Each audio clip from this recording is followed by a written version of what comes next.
This conference will now be recorded.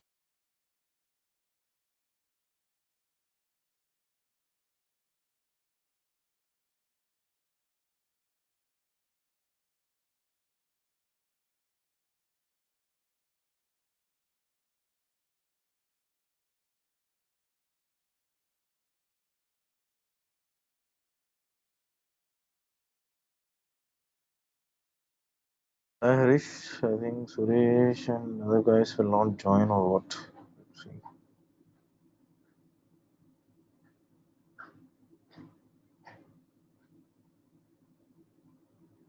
Hi, Sudham. Yeah.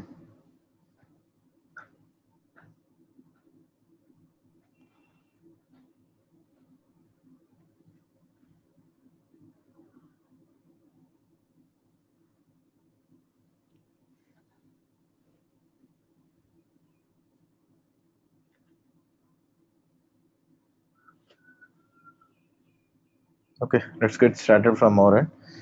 So, till now we have seen the network which is assigned by the pod network, right? So we are using a pod network.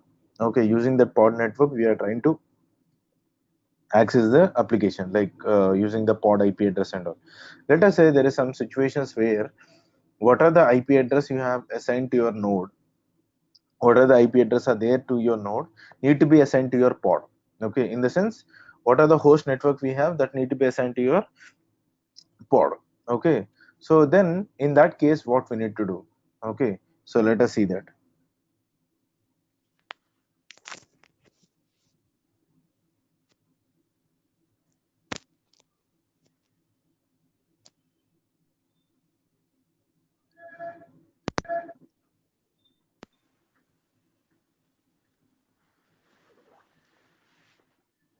So everything is same, just we added a parameter called host network true. Okay, so in this case what it will try to do, instead of using the pod network, it will try to assign the network which is present on that particular node.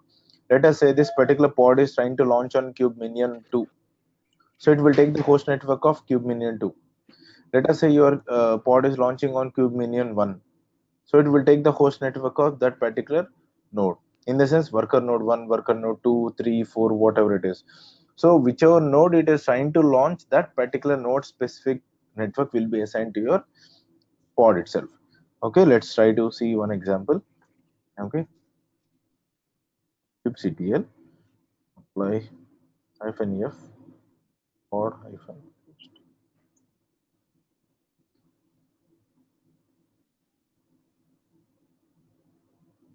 So it's getting created, let's wait for that.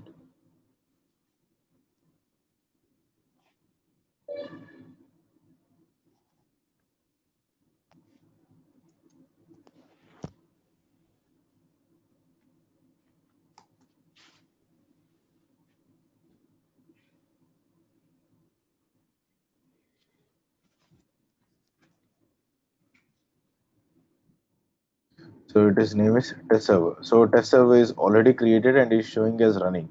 Okay, so let us see the details of it. So kubectl test server. So this is our pod which is launched with host network. So what I need to see, the IP address. You can see the IP address.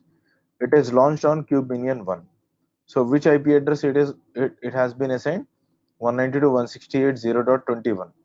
Okay, so it is a host network. It is not specific to the pod. Okay, it is not a pod network. Okay, it is assigned the IP address. Whatever the network details we have, that will be assigned to your particular pod. Same network which is present in the pod, in the node, will be assigned to the pod. Okay, so directly you can access the application from the browser right now. So how will you access? Just go to the browser and we'll give the IP address like 21, 21 or yeah. So it's not required to give.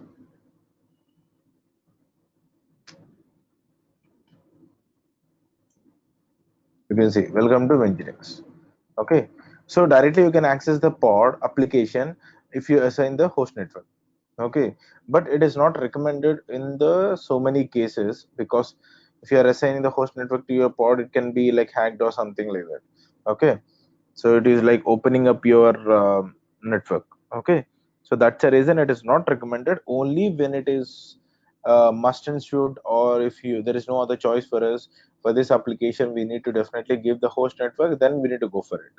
Okay, so that is how we need to think of it. So but we have an option called host network. Okay, creation. That is all about your host network. So let's delete all the ports.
It's not getting deleted. Let's wait for it.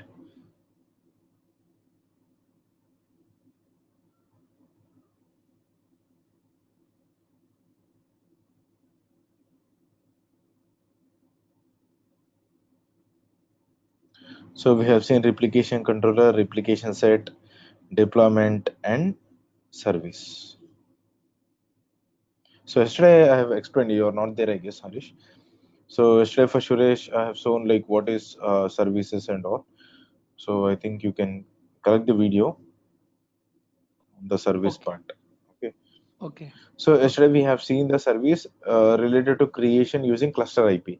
Cluster IP in the sense for service also we have a separate CIDR value. Only from that particular CIDR you will get an IP address to your service creation.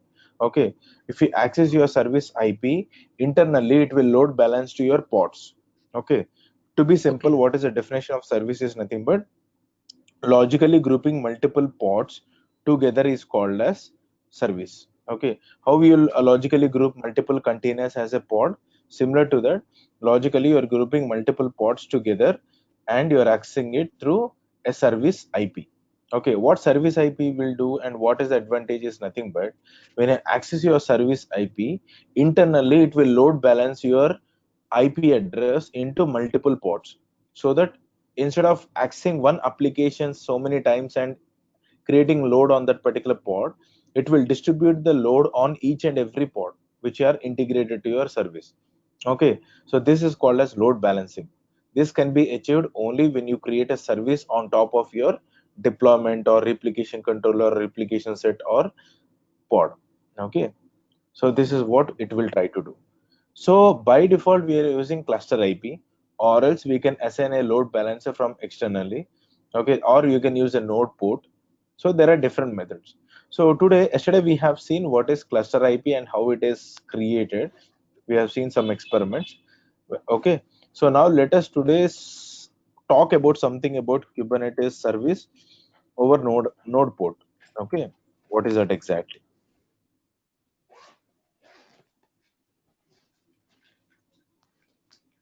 There are different methods. One is cluster IP, node port, load balancer, and then we have another one that is I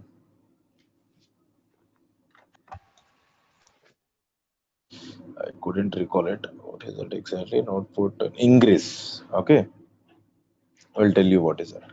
Okay, so yesterday we have seen this. So this is the service. Okay, service creation.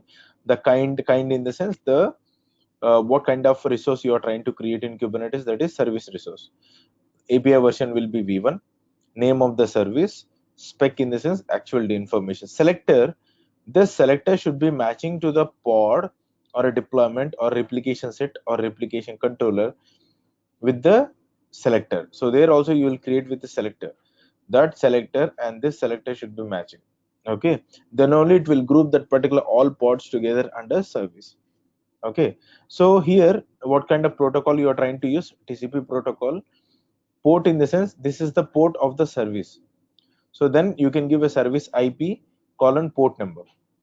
The port number is nothing but 80. So when you give that target port in the sense it is a pod port, pod. Okay, where the pod will be listening to the particular port. Okay, so this is the your pod port and this is your service port which you are binding to. Okay, so that is what we have seen. Service without selector in the sense if you don't write a selector what will happen.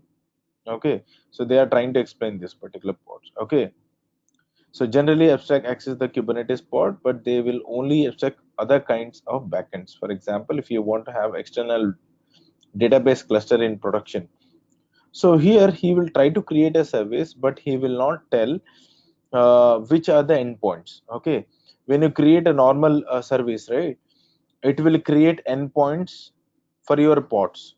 Okay, because you know where the pod automatically it will bind your pods as a endpoint to your service. Okay, if you don't use a selector it will not create an endpoints, so we need to create it. So this is what it is mentioned here. Okay, because the service is not select has no selector, the service the corresponding endpoints object will not be created. You can manually map the service to your own specific endpoints. Okay, so that is the advantage of using your no selectors. So if you don't use selector we need to define our own endpoints. Okay, so that is all about the actual information it is talking.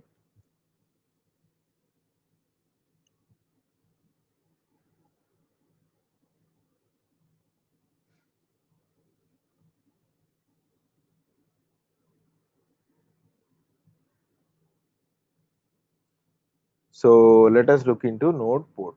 So these are the algorithms which we have in order to create your service. By default it will use round robin. Round robin in the sense, let us say you have 3 pods assigned to the service. Your first request will go to the first pod, second request will go to the second pod, third request will go to the third pod, fourth request again it will come back to your first pod, and fifth request will go to the second pod, sixth request will go to the third pod, and seventh request will go again will go to the first pod. 8 9 10 11 12, so it is rotating, right? Your requests are getting rotated and it is equally distributed to one after the other in serial order. So that is called as round robin concept. Okay, the algorithm which is using inbuilt, it is using an algorithm called round robin. Okay, and LC least count in the sense whichever node is having a less number of requests to that particular node it will try to it to that particular pod it will send the request. Okay, destination hashing in the sense to whichever destination you specify, in the sense to whichever pod you will specify, to that particular node only it will send the requests. Okay, and then source hashing also the same, said in the sense shortest expected delay, so which is having a less delay in order to reach to that particular application from your service IP to the endpoint, that particular shortest path will be used as an your node.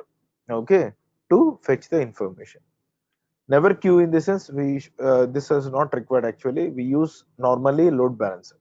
Okay, and shortest expected delay.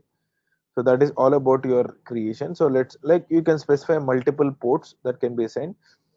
And now let us try to create the node port. So these are the methods which we have: cluster IP, node port, load balancer, and external name. So we have already seen the cluster IP, node port. Okay, so this is all about your node port. So let's try to create it first. Okay, what are the things it is required?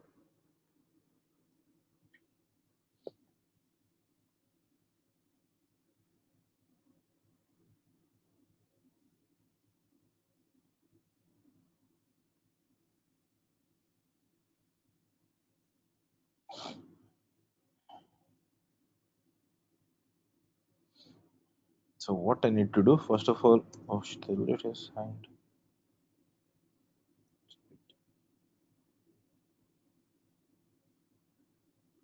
So directly you can create from CLI kubectl expose deployment.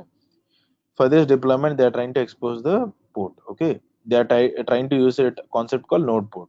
So what is the concept of node port?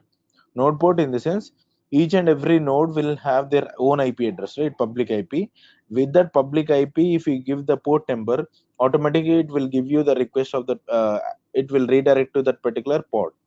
Okay, so that is your public IP. So anywhere you can access your application. So that is called as node port. So let us see actually. But here, where is it? Hmm.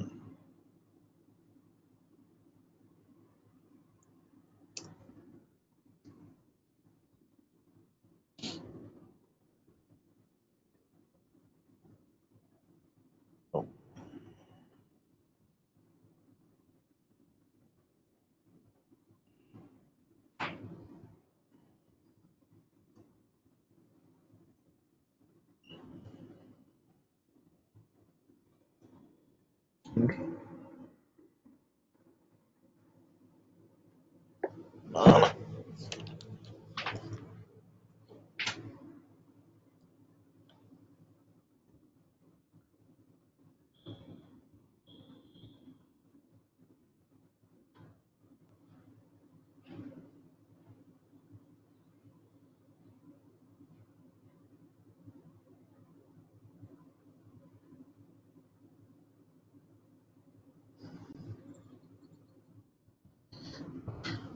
So let's try to create our deployment first. So kubectl get ports. Okay, unknown doesn't matter for us. Kubectl. I will tell you why it is created with unknown. Why it is showing as unknown? Unknown because this pod is launched on a node which is now it is not active. Okay, see that kubectl get nodes. This node is not active, right? It is not ready, so it is unable to delete that particular pods. There is another method to delete this particular pods. I will tell you. Okay, either you can use force.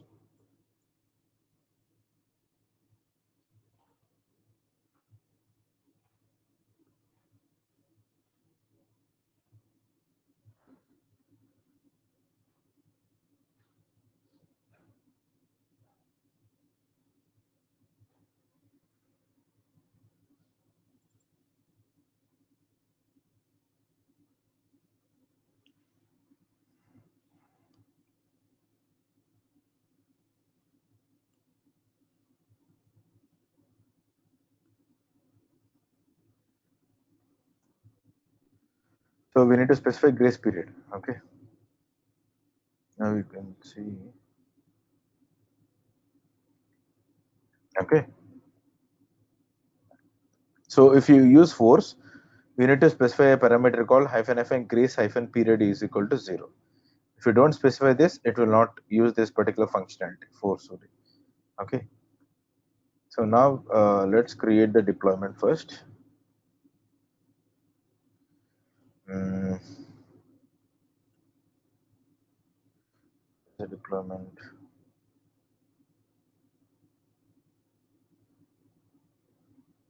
Yeah. So kubectl apply -f deployment. Now we are trying to create a deployment. Kubectl get pods. It is under creation process. Let us wait.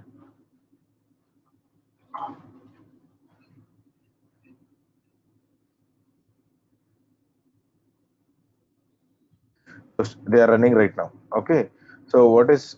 Let us try to create a service. Okay. So you can use this method instead of creating a YAML file and specifying everything. You can specify like this. Okay. That is kubectl expose. Okay. You can give -f. There are so many parameters which you can specify. So if you want to expose the service, we can give like this. Okay, so let us use the one particular kubectl expose we need to specify deployment. Okay, because we have created deployment, right? You can expose a replication set, you can expose deployment, you can use a replication controller, you can use expose service also. Service itself you can expose. Okay, so let's see. Target port is 80. Let us say your port is 80, 82. Okay, and then type. Okay, type we need to mention what kind of um, ah, type of the service. Is it cluster IP or node port or load balancer or external name? Okay, default is cluster IP. If you don't specify, it will take a cluster IP. So what it will do from is when it is trying to create a service, it will take an IP address from the service CIDR value and it will allocate to your service IP service. That service IP you can access with the port number called 8082. So then you can access the endpoints which are present in the backend of your service, that is ports. Okay, instead of that I would just want to use node port. Okay, so hyphen hyphen typ type,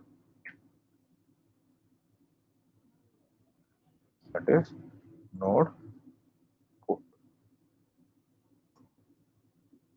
Nginx not found. Oh shit, man. Deployment. Nginx hyphen deployment is the actual deployment name.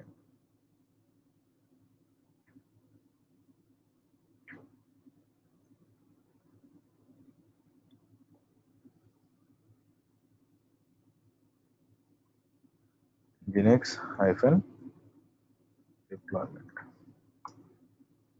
Now it is saying like it is exposed. So let us see first it is created or not. Hit SVC. So now you can see your service has been created and this is the IP address. Okay, cluster IP. What kind of type you are using? Node port. So let us see this experiment right now. So curl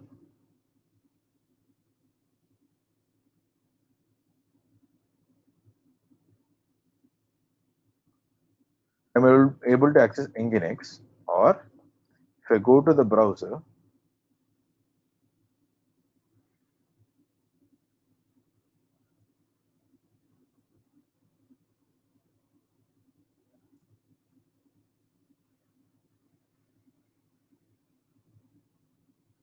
sorry, node port, right?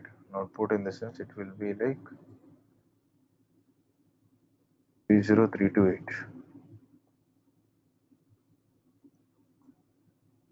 Let's see here.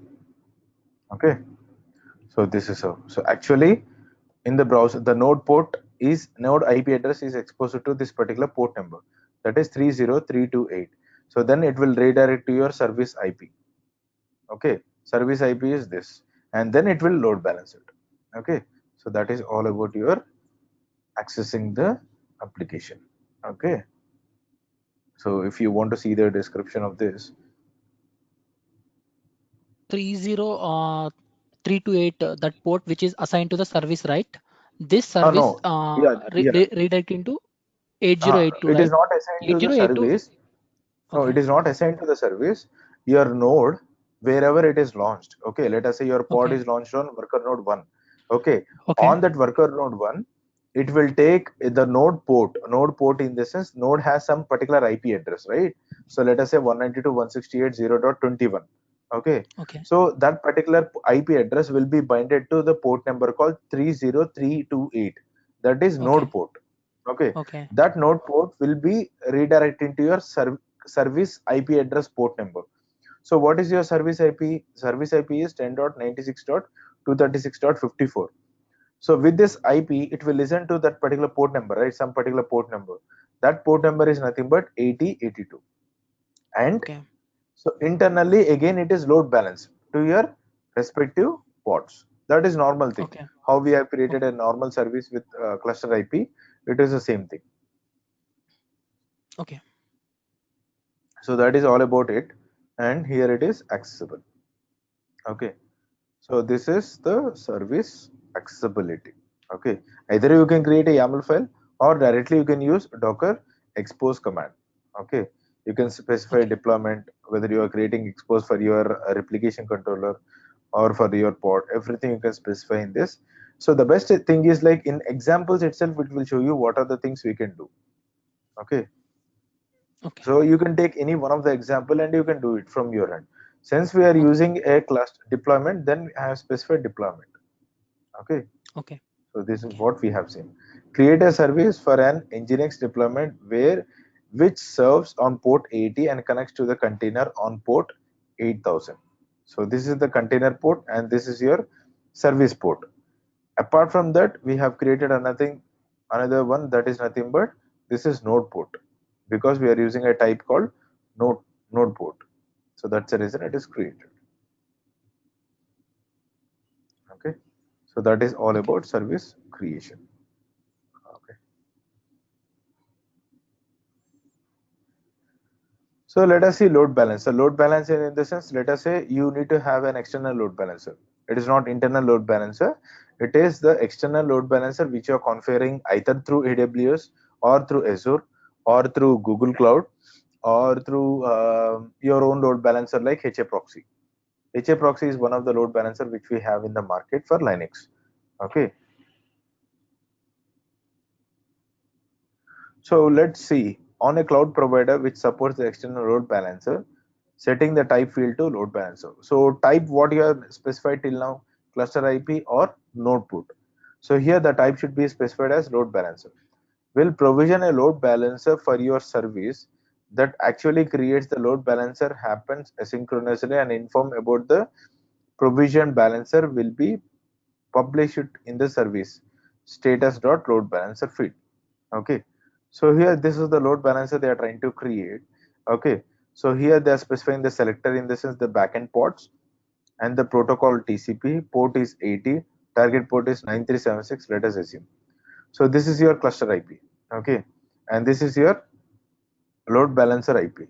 So that particular load balancer IP, if you specify here, when you access in globally geographical location, when you give this IP address will search for this IP address, and then it will access this particular ports which are present in the backend.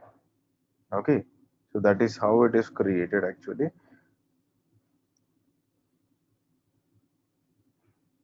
This is internal load balancer we have.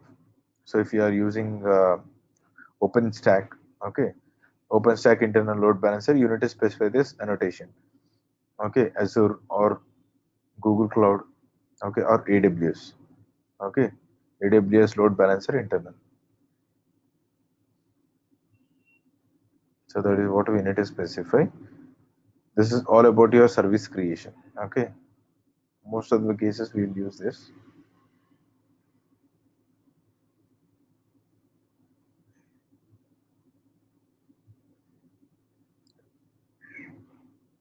So here I have written it. In the service section, I have written all those examples. See services without selectors. I've written few examples. You can follow that exactly. Okay, what is this? Yeah.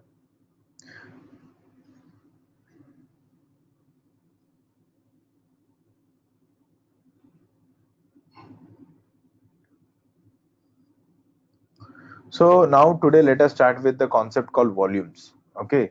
So till now we have seen a volume just like MTDR or something, a different concept. Okay.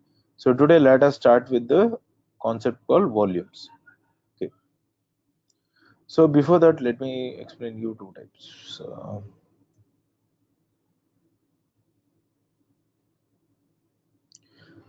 So there are two types of volumes first.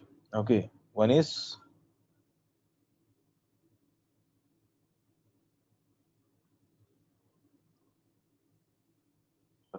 informal storage and one is persistent storage.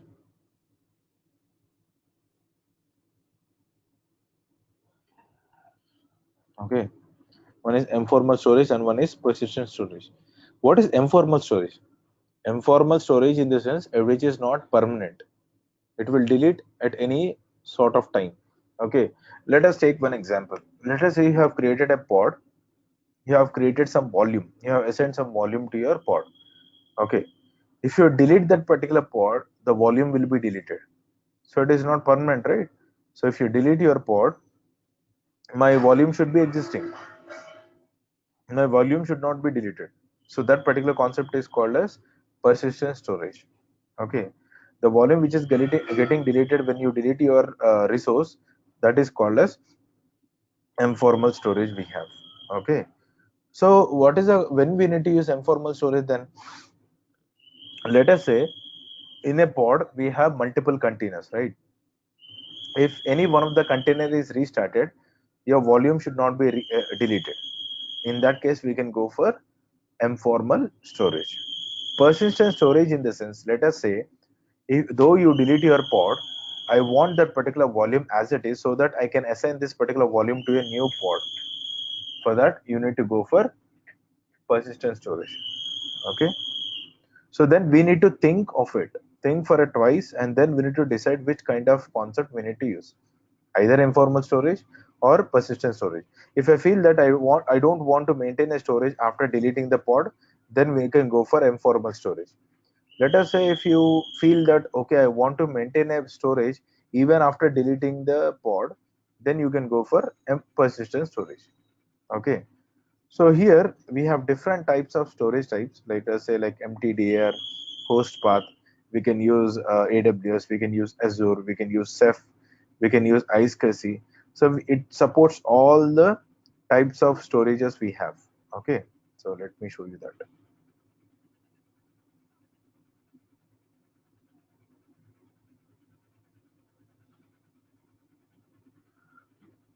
So these are the storage types which are like, this is the theoretical part which I explained you right now with some examples, and these are the types of Kubernetes volume which are supported. Okay, mtdr, okay, host path, GCE persistent disk, in the sense it is Google Cloud. Okay, and this is AWS Elastic Block Storage, NFS, iSCSI, Floco, GlusterFS, RBD, in the sense it is Ceph.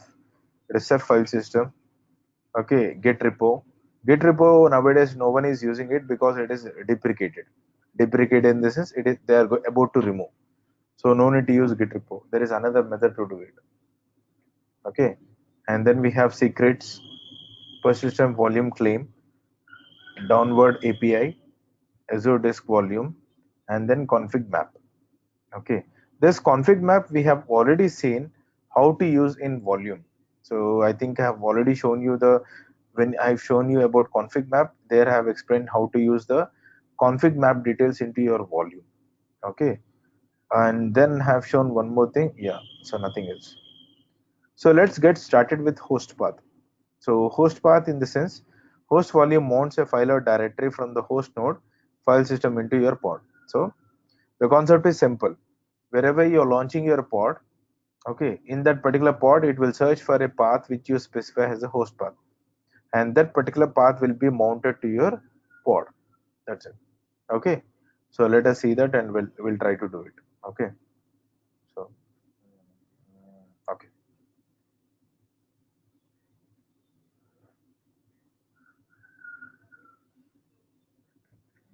let's see the,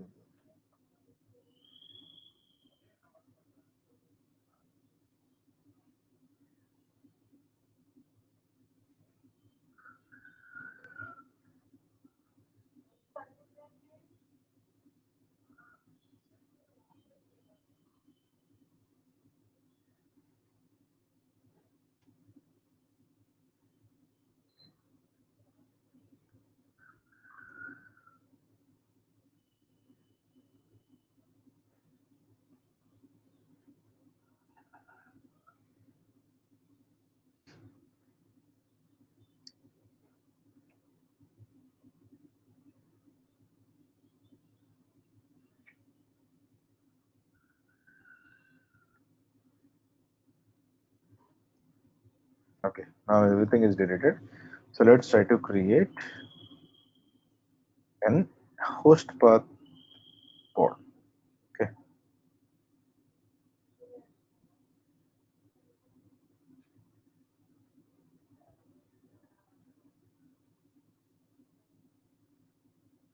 host path volume. Okay, so in this, what I have specified, let me show you that first. How to specify the parameters. So here, for this is a normal pod which I'm trying to create. For that, I am specifying a volumes. Volumes, in the sense, this you are trying to create a volumes. Okay, this name, if you want to use it to your pod, then we need to specify the same name so that this volume will be attached to your pod.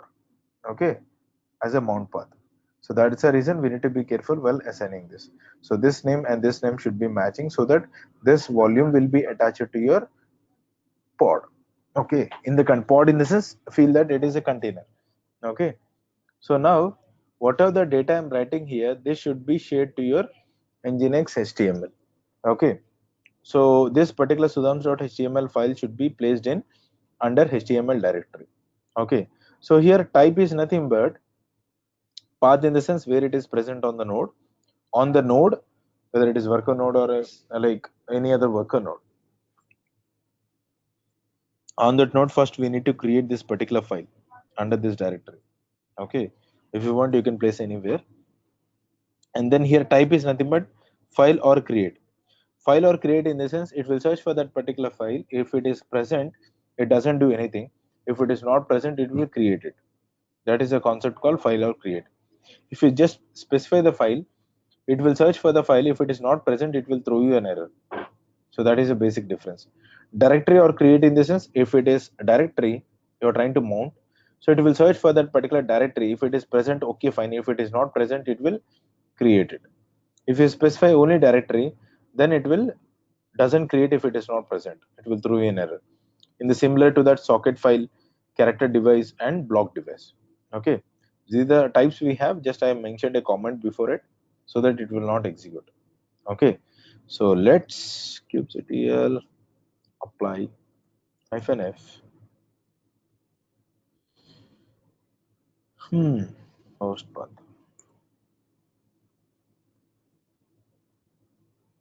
It is just a pod. Okay, we are not creating anything.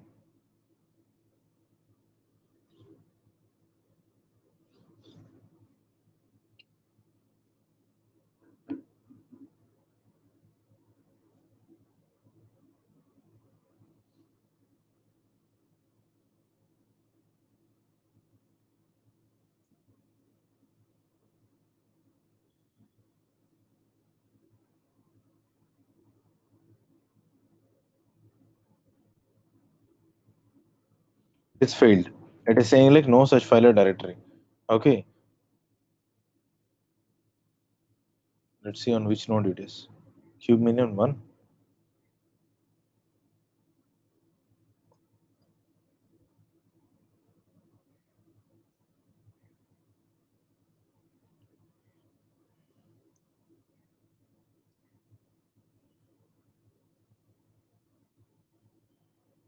That's the reason. So just I need to create a directory at least here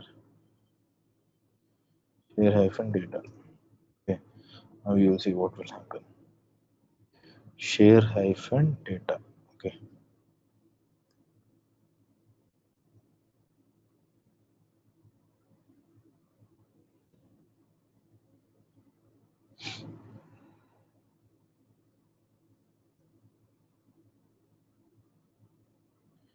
fail mount. So it is stopped. It's still showing you as created.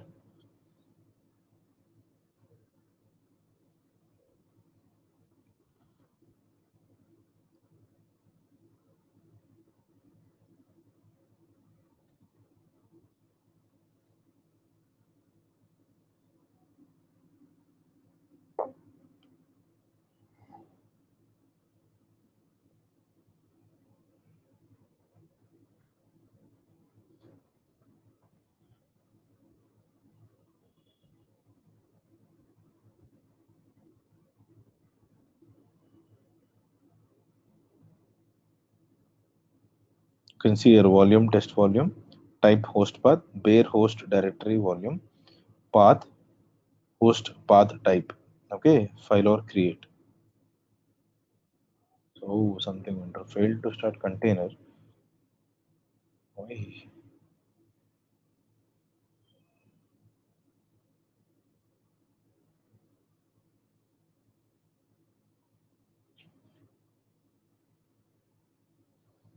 It is not able to mount. Are you trying to mount a directory onto a file? Or vice versa. No, it is just a file.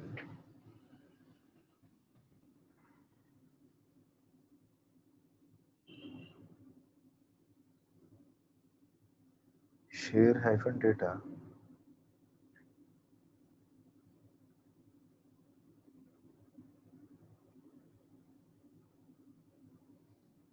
Let's see what happened.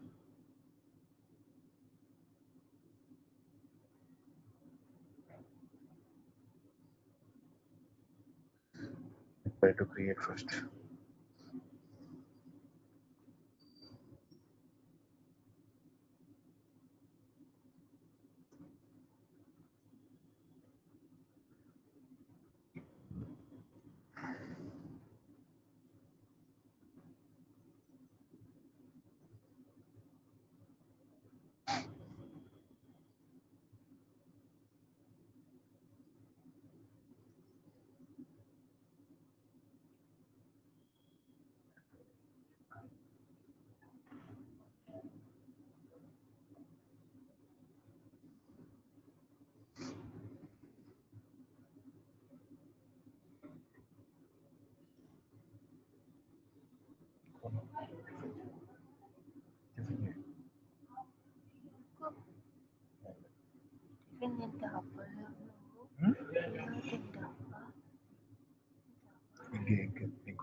Check if specified host path exists and is expected. Type.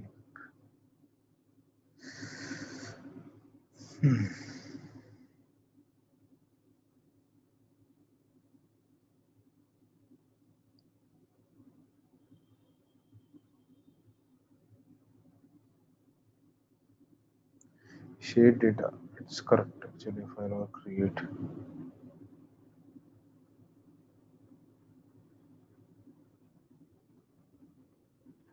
Share hyphen data. It is present.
So now it is running successfully.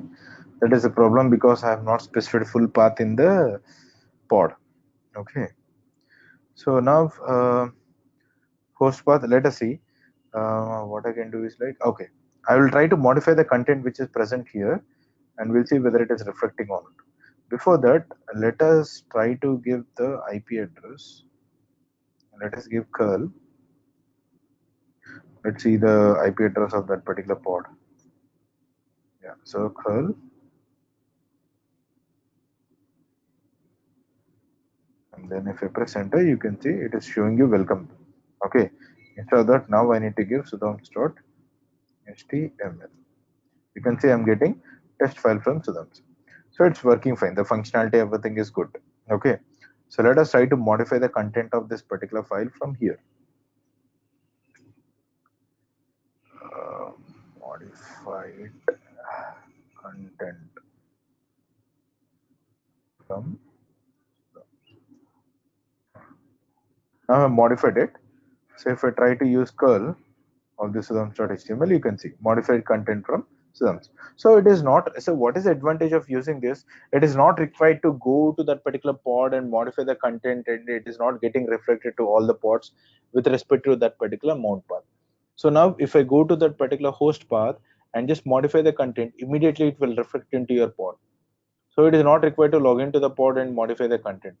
Okay, so that is the advantage we have in this particular host path modifications. Okay, so this is how we have created. Any doubts in this?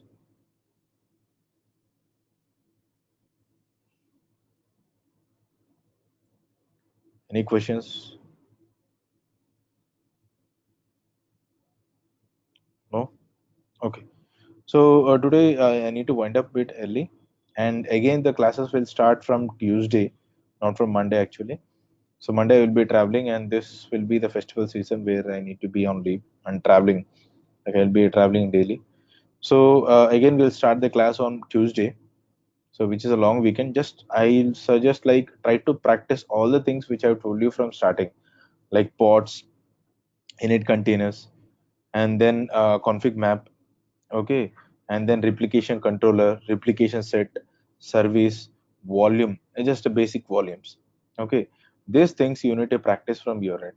Okay, we have totally like 4 to 5 days you can practice, and Tuesday we'll come up with a new concept called secrets.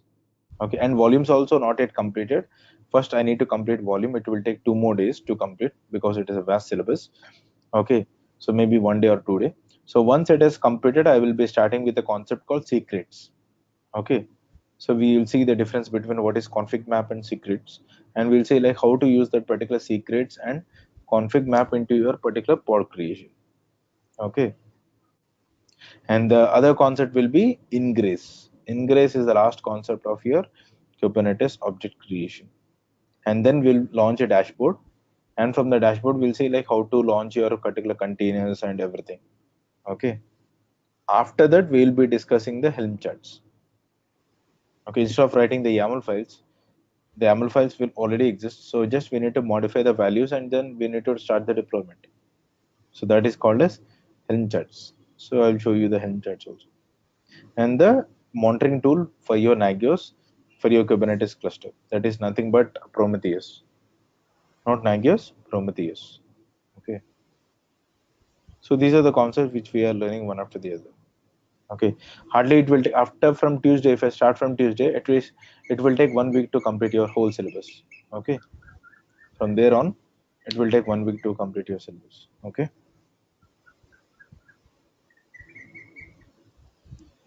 thank you guys, thanks a lot. So we'll meet on Tuesday again, and then we'll start with the rest of the topic.